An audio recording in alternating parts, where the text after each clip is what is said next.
as we know, after Biden offered like 80 million concessions to Netanyahu at basically every level of the ongoing genocide in Gaza, Biden finally said something that vaguely, kind of, sort of approximated a warning. Just a little bit. He said that a major military operation in Rafah, the southern region of the Gaza Strip, where 1.5 million Palestinians have been crowded into, and which just the other day Israel took the crossing into. If Israel did a major military operation there, America would stop sending weapons. Look at how sincere he looks, like a dying emoji when he says it. I want to ask you about something happening as we sit here and speak, and that, of course, is Israel is striking Rafa. I know that you have paused, Mr. President, shipments of 2,000-pound U.S. bombs to Israel due to concern that they could be used in any offensive on Rafa. Have those bombs, those powerful 2,000-pound bombs, been used to kill civilians in Gaza? Civilians have been killed in Gaza as a consequence of those bombs and other ways. This was major news, by the way, Biden saying it. We're at such a level of cuckoldry where the obvious, objective, inarguable, apolitical fact that Israel has used our weapons to kill civilians, like, we're at a level where that is a significant acknowledgement. It took 7 months. They go after population centers.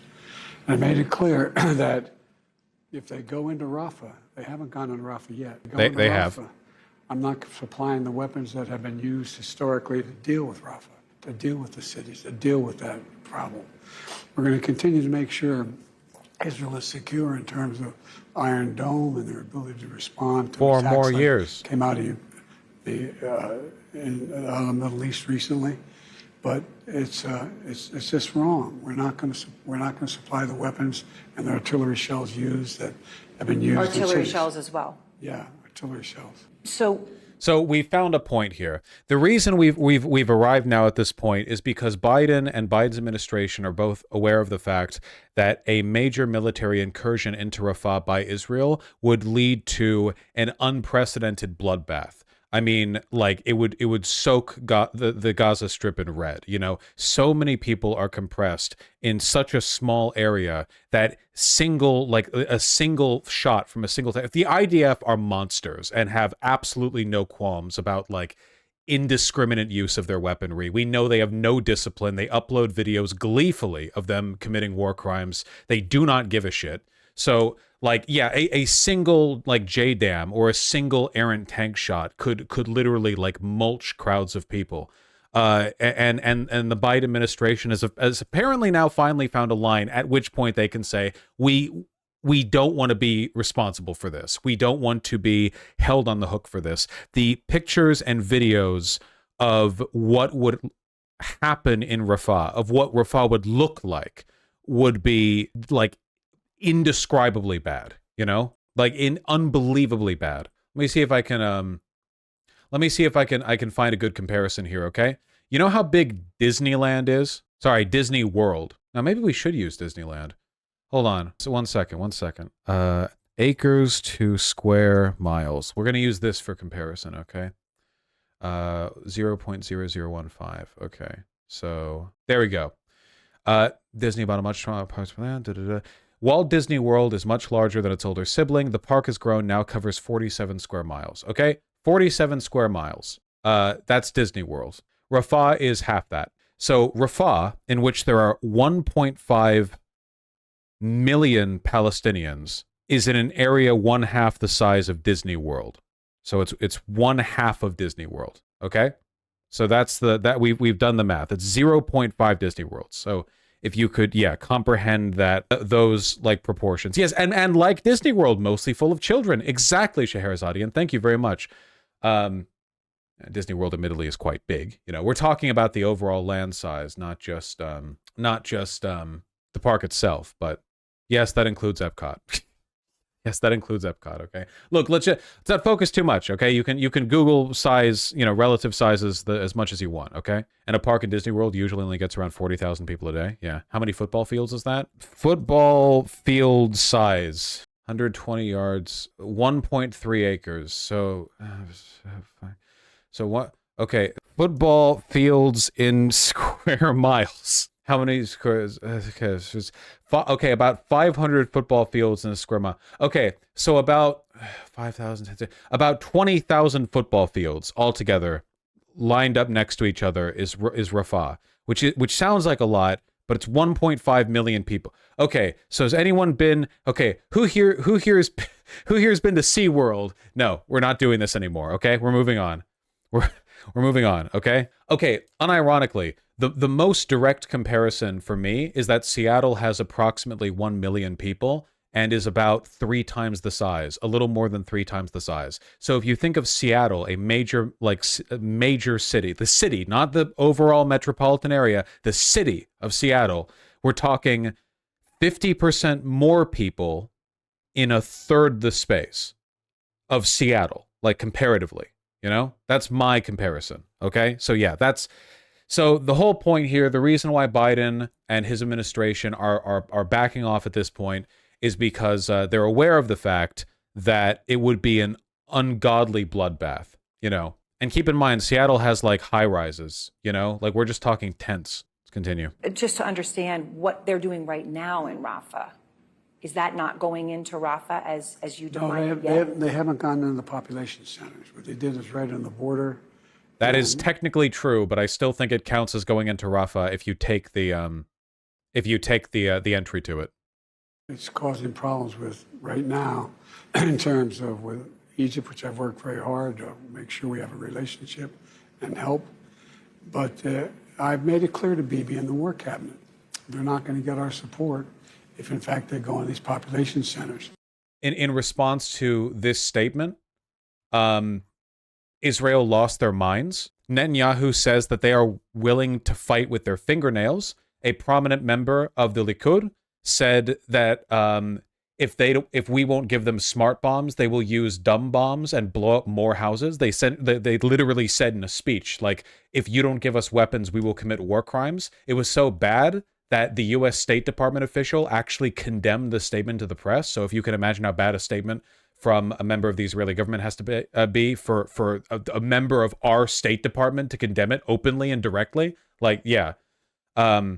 You said deplorable. Like, that's very bad, like insanely bad. Yeah, Israel says they'll fight with their fingernails because, again, keep in mind, the Israeli officials, their government, they just want death. They want genocide. They're monsters. They're demons. This is what fascism does. Fascism loses in the long run because the psychosis of fascism demands from you more than you can give. It burns itself out, and that's what it's doing. Israel is not only being so psychotic that it's threatening U.S.-Israel relations, they're threatening Egyptian relations as well.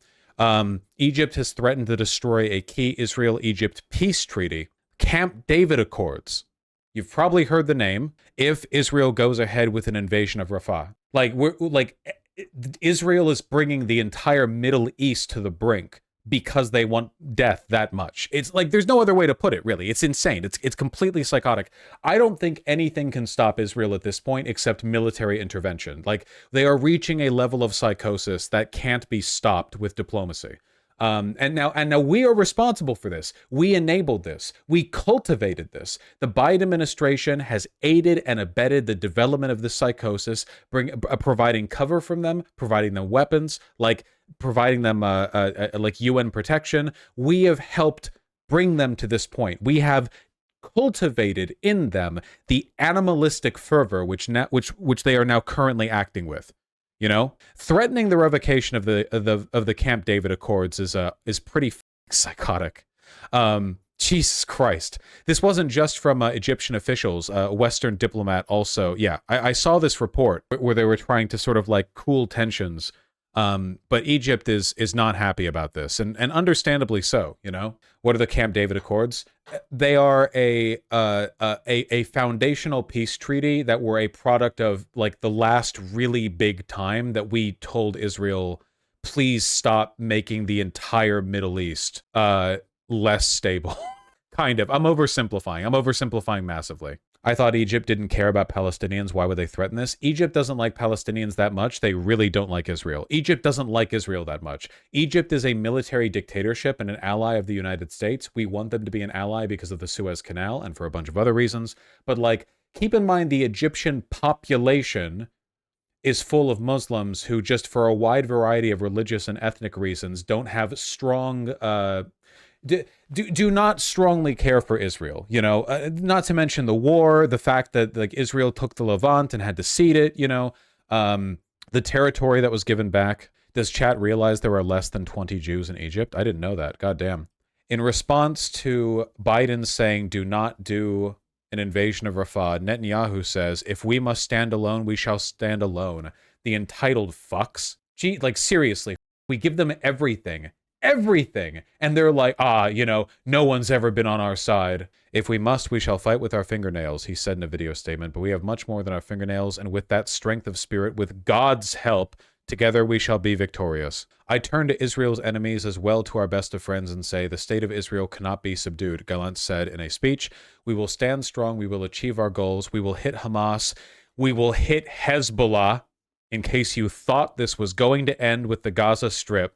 They want a greater Israel, guys, and we will achieve security. Can we just coup the f***er at this point? If Biden's administration was half as based as it ought to be, yeah, that would have been how this ended. Like I said, it would have been a 24-hour media blackout, and then some new broadcaster says that Netanyahu fell down the stairs and regrettably and has been placed into hospice care. You know, and a new guy is taking charge as interim leader. You know. If America could summon just a little bit of the gusto that it had back during the Cold War, the chief Israeli military spokesperson, Rear Admiral Daniel Hagari, said in a briefing that the armed forces had sufficient munitions for Rafah and other operations that are planned. So military spokesperson saying not only, yeah, we already have what we need for the operation of Rafah, which is a confirmation that they intend to do a full operation, a full invasion, you know, an entire bloodbath, but that they have other operations that are planned. There's nothing left in the Gaza Strip. Rafah is it. They're out of territory to invade. It's done. Israeli settler mobs under the supervision of the Israeli government are sabotaging roads leading to Gaza to block and prevent humanitarian aid convoys from reaching the Strip. The exact thing that we have talked about, I don't think this is the Rafah crossing, because that would imply that they're in Egypt right here.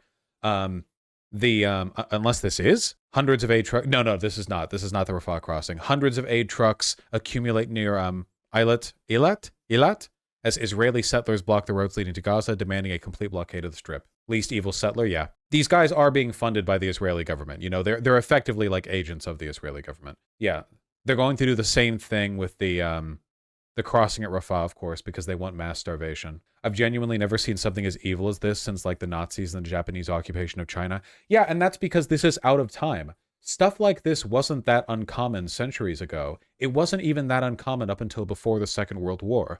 But for a modern nation, and Israel is modern in the sense of like telecommunications and like alliances, you know, for a modern nation to do stuff like this, we just don't anymore.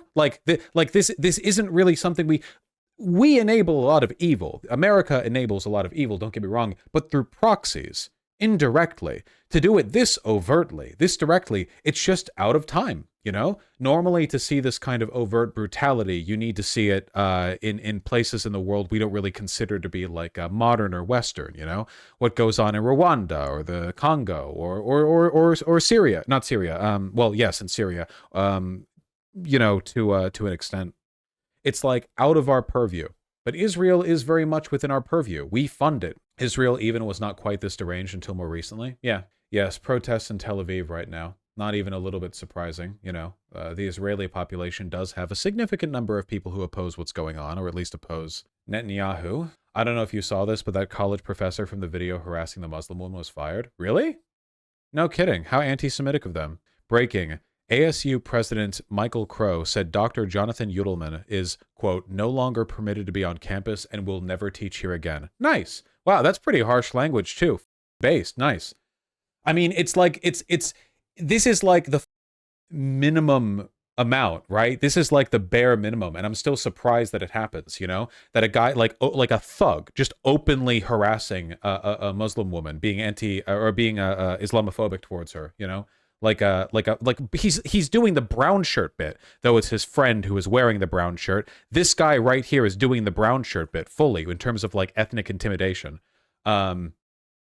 So I'm glad he got fired. I'm like, that's great. Satellite view of Israel's new front in Gaza. Widespread damage, flattened structures, and clusters of Israeli tanks were seen in eastern Rafa after Israel's incursion.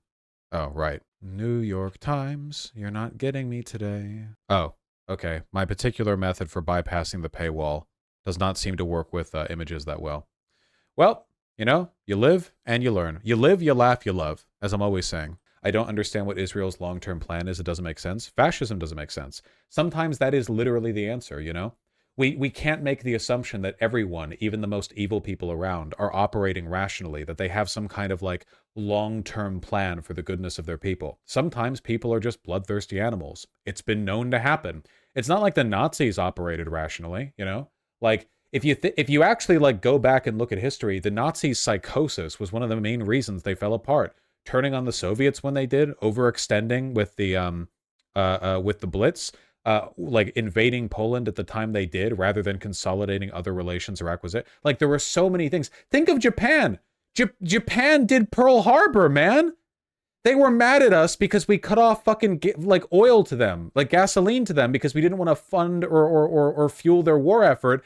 And they were like, oh, I know what we'll do. Will involve the United States of America, the gigantic country with a powerful domestic industrial base and multiple Pacific like naval stations. Will involve them, and we got involved.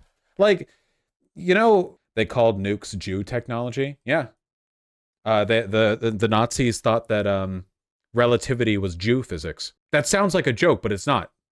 Literally. Meanwhile, Colombia is being bogged down by more lawsuits after the crackdown. Based. Keep doing it. Keep suing. Blanket them. The Nazis had a couple of physicists create Aryan Physics. Deutsche Physik. Yes. Incredible. It was opposed to the work of Albert Einstein and other modern theoretically based physics, which was disparagingly labeled Jewish physics. The figureheads of Aryan Physics met with moderate success, but the support from the Nazis was not as great as Leonard and Stock would have preferred. They began to fall from influence after a long period of harassment from quantum physicist Werner Heisenberg, which included getting him labeled a white Jew in Das Schwarze Korps. Heisenberg was an extremely eminent physicist, and the Nazis realized they were better off with him rather than without. However, quote, Jewish his theory might be in the eyes of Stark and Leonard. Unironically, the most rational thing the Nazis ever did, which was like their fist clenched, and they were like, okay, I guess we can deal with slightly Jewish physics if it means winning the war, with Heisenberg on your team. Christ. If only the timeline had worked a little bit better, We could have dropped the bombs on Germany and not on Japan. And this would have had the dual effect of getting the satisfaction of dropping the bombs on Germany, and Japan never would have invented anime. All right, about 63 million in alumni donations are going bye-bye. Nice. I don't know how much that'll meaningfully affect Colombia with the amount of money they have, but that's not nothing. The GOP are trying to make it illegal to hold aid. Yeah, yeah. They've been talking about this for a little while. Republicans have begun working on a bill that would deny President Biden the ability to prevent the transfer of military aid to Israel because of the war in Gaza. Please do remember that as bad as Biden has been, and he's been really bad, the Republicans are objectively worse on every front. In fact, considering the fact that the average European citizen seems critical of Israel, it's very possible that the American GOP might be the most aggressively Zionist group in the world outside of Israel. Like, it's actually possible they might be more Zionist on average than Israelis themselves, depending on where you draw the line. It's insane. From Donald Trump today, crooked Joe Biden, whether he knows it or not, just said he will withhold weapons from Israel as they fight to eradicate Hamas terrorists in Gaza. Hamas murdered thousands of innocent civilians, including babies, and are still holding Americans hostage. The hostages are still alive. Yet crooked Joe is taking the side of the terrorists, just like he is sided with the radical mobs taking over our college campuses because his donors are funding them. Biden is weak, corrupt, and leading the world straight into World War III. Remember, this war in Israel, just like the war in Ukraine, would never have started if I was in the White House. But very soon we will be back and once again demanding peace through strength, which fully this whole thing could have been delivered while holding your arm out in a Roman salute, Yeah. So just remember that. The position from Biden and the Democrats might be monstrous, but the position from Republicans seems to be just like actively bathing in the blood of Palestinian children.